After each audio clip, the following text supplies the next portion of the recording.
Zoe Moran. It's April 12th, 2013, and I'll be performing two pieces today, one from Too Much Light Makes the Baby Go Blind and Almost Maine.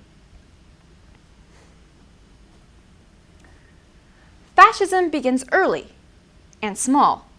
I met my destined rendezvous with fascism in Mrs. Amore's fourth grade class. Gloria Amore was a perky girl. Her powder blue eyeshadow smoked up to brown penciled brows, her polyester pantsuit cuffed cleanly above her ding-dong ditchy-witchy black heels. She was neat. All the kids said she was neat. She said she was neat. And in an attempt to enforce her Angora-covered vision of neatness, Gloria Amore would knock over and dump out any desk that didn't meet her standards. Any desk. Every desk. Usually it was my desk. I didn't understand it. I hit order. A lovably eccentric bit of chaos, slapdash with a bit of pre-artistic frenzy. A loony, loopy, goony, goofy, head in the air, mind in the clouds, dog ate my homework kind of sensibility. It worked for me. I got my work done. I got my A's. My work was mine.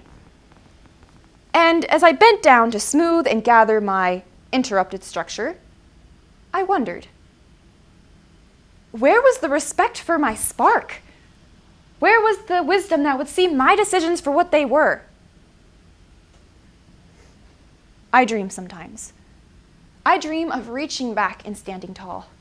I dream of rising above the mark of that arbitrary hand. I dream of wrestling the yoke of the thick-tongued minion.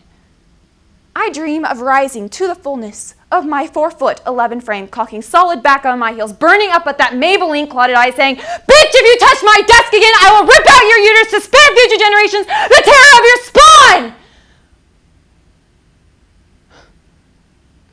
But I wake, and I find myself falling to the same small issues of the same small minds from the same shamefully small world. I wake, and it's cold, and every pencil has a point. I wake, and I dream of the fire, of chaos.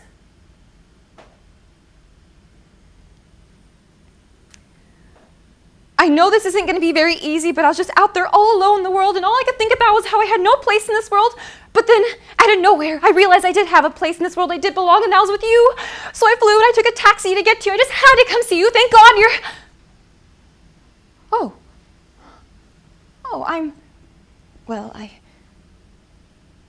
This is the house. I'm so sorry. Does Daniel Harding live here? I'm looking for Daniel Harding. He lives here, I thought. Oh, he doesn't, does he? Oh, I'm so sorry. I'm so embarrassed. Who is this woman and what is she doing here?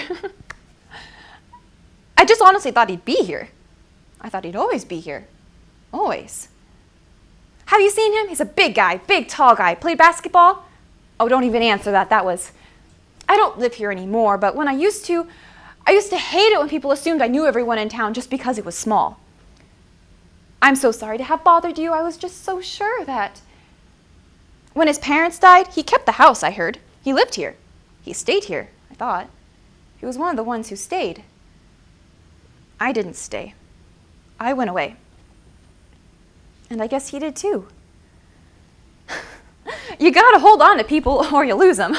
Wish there was something you could keep them in for when you needed them, like, oh, there he is, perfect. Boy, it's cold out. I forgot. Man, I can't believe I took a taxi here from Bangor to see him. That's far. That's 163 miles.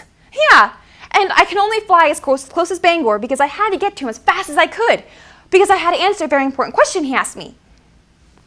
Last time I saw him, he asked me a very important question, and then I didn't answer him. And that's just not a very nice thing to do to a person.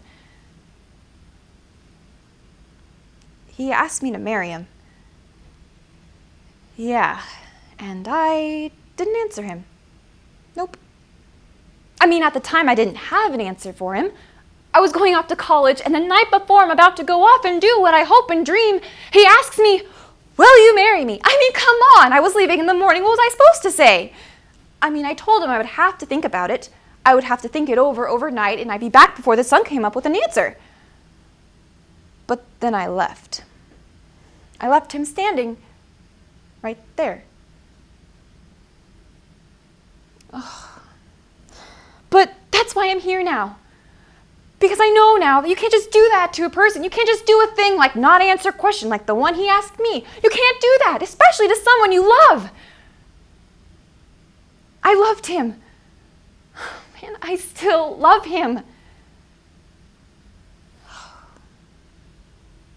I feel like I crushed his hopes and dreams.